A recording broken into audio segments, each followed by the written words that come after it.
ప్రధాని మోడీ తెలంగాణ రాక సమయంలోని మనకి ఇక్కడ state special executive invitee committee members ఈరోజు మనతో ఉన్నారు. వాళ్ళు ఇన్వైటీ కమిటీ మెంబర్సే కాదు, మనకి ప్రముఖ సినీ యాక్టర్లు కూడా.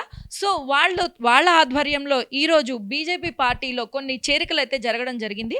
సో ఎవరెవరిని బీజేపీ పార్టీలోకి చేర్చుతున్నారు అండ్ అదేవిధంగా మోడీ గారి పర్యటనలోని ఎటువంటి అంశాలు ఉండబోతున్నాయనే విషయాలను అయితే వాళ్ళని అడిగి తెలుసుకుందాం. నమస్తే అండి. నమస్తే అండి.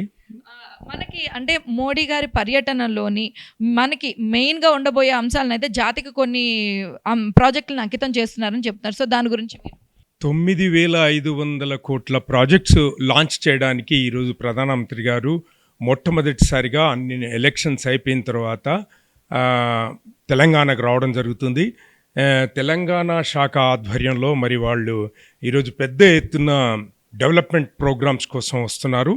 అదేవిధంగా మరి ఇక్కడ ఏదైతే మహిళా బిల్లును వ్యతిరేకించిన ప్రతి పార్టీలకు చెంపపెట్టులాగా ఈరోజు మహిళా బిల్లు వీగిపోయిన తర్వాత ఫస్ట్ టైం స్టేట్కి వస్తున్నారు. కాబట్టి ఆ తర్వాత రిజల్ట్స్ మీరు కూడా చూస్తుంటారు, వినింటారు. కానీ విని ఎరగని రీతిలో పశ్చిమ బెంగాల్లో మరి ఇప్పటి వరకు జరగనటువంటి అద్భుతం జరిగింది. మరి 206 సీట్లు రావడం, స్వీప్ చేయడం మామూలు మాట కాదు.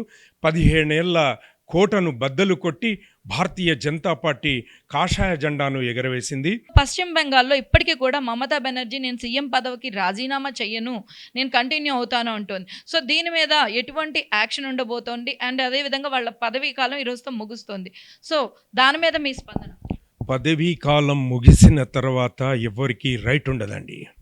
వాళ్ళను ఆ టర్మ్ కోసం ఎన్నుకున్నారు. ఆ టర్మ్ కోసం అందరు ఇప్పుడు ఎక్కడైనా మెజారిటీ వాళ్ళందరూ అంటే ఆమె ఉంటుంది ఒక మాట, బై మిస్టేక్ ఏదన్నా జరిగితే. కానీ అందరూ ఓడిపోయినామని వాళ్ళు సంతకాలు పెట్టారు కదండి, సంతకాలు తను కూడా పెట్టింది కదండి. ఇంకెక్కడండి పార్టీ? ఆమె భూస్థాపితం, మళ్ళీ ఎదగను కూడా ఎదగదు. ఇక్కడ మనకి తెలంగాణ రాష్ట్రంలో కూడా కాంగ్రెస్ మంత్రులు, ఒక మంత్రి స్థానంలో ఉన్నటువంటి ఒక వ్యక్తి జై శ్రీరామ్ అంటే మనకి ఓట్లు పడతాయా, జై శ్రీరామ్ అంటే పైసలు వస్తాయా అని ఒక తప్పుడు వ్యాఖ్యానాలు చేశారని చెప్పేసి అయితే కూడా అందరూ అంటూ ఉన్నారు. దాని మీద మీ స్పందన?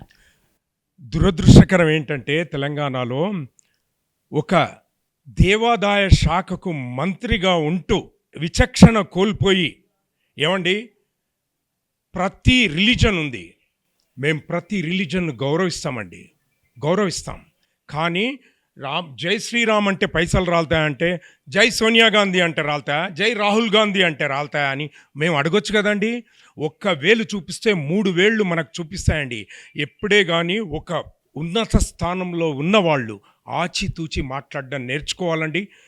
ఇంకా ఇన్నిసార్లు తను పబ్లిక్ క్షమాపణలు చెప్పింది కూడా మీడియా సాక్షి ఉంది.